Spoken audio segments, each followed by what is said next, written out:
Welcome back to Tipping Point. I'm your host, Kara McKinney. New Jersey's governor just signed into law an expansion of insurance coverage for infertility care. That doesn't sound so bad at first until you realize that it draws upon a redefinition of infertility as laid out by the American Society for Reproductive Medicine earlier this month.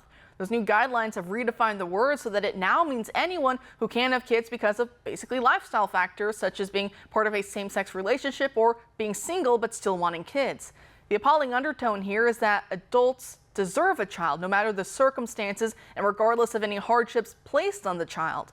That is not how the parent-child relationship is supposed to work. It's supposed to be a mom and a dad who are open to life, conceiving by the grace of God as a gift, who then reorder their lives to best benefit their child moving forward. It's all child-centered.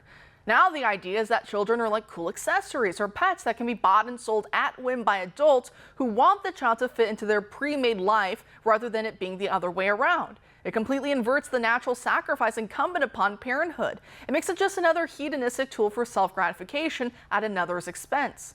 Because again, what does this mean when we're talking about two gay men or two lesbian women being allowed to say that they are infertile somehow, as this new state law suggests, when that is manifestly not the case? I'm sure their reproductive organs work just fine, they just aren't being used properly. Well, what this means is that they're claiming a right to another person's body and reproductive organs to assist them in buying a child. A normal man and woman experiencing infertility don't necessarily have to reach for IVF. They have other options available to them depending on what exactly their cause for infertility is. But when it's two men or two women, there's nothing to fix. The only thing they can opt for is surrogacy, which necessarily means that the state is saying they have a literal right for another woman to give them an egg, a womb, a birth, or another man has to give them his sperm. And that to withhold such supposed care from LGBTQ couples is somehow in violation of their human rights. Joining us now to discuss is Emma Waters, a research associate for the Heritage Foundation. She writes about the new infertility redefinition in this article for the Daily Signal. Emma, thanks for being here tonight. Hi, Kara. Thanks for having me on. Great. So since you wrote the piece on this, can you explain for the audience what exactly this redefinition of infertility states and what some of its consequences will be?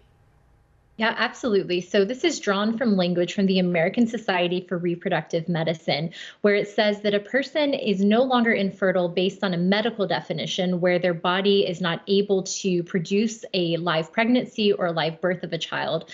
But now that infertility can also be based on one's preference or on ideological direction. So the American Society for Reproductive Medicine specifically says that you can be infertile if you're in need of an egg or a sperm, or in many cases, a womb to carry that child in. So the state of New Jersey recently passed a bill where they took that language and reframed it to say that not only do infertile couples have a right to in vitro fertilization, to the coverage to buy egg and sperm, and even the money to implant it in a surrogate, not payment though for the surrogate herself, but infertile couples can be anyone who struggles to get pregnant. And so they're very clear to use terms like a man who struggles, a woman who struggles at different ages and different types. And then at the very end, it switches to gender neutral language and says, or a person who is unable to carry a pregnancy, which, as anyone who understands the basic biological differences between men and women knows, that that person is specifically a man, right? And that's what they're trying to create space for, that a same-sex couple, be it two men or two women, or a single person, be it a woman or a man, can be deemed infertile, even if their body is working perfectly fine in and of itself.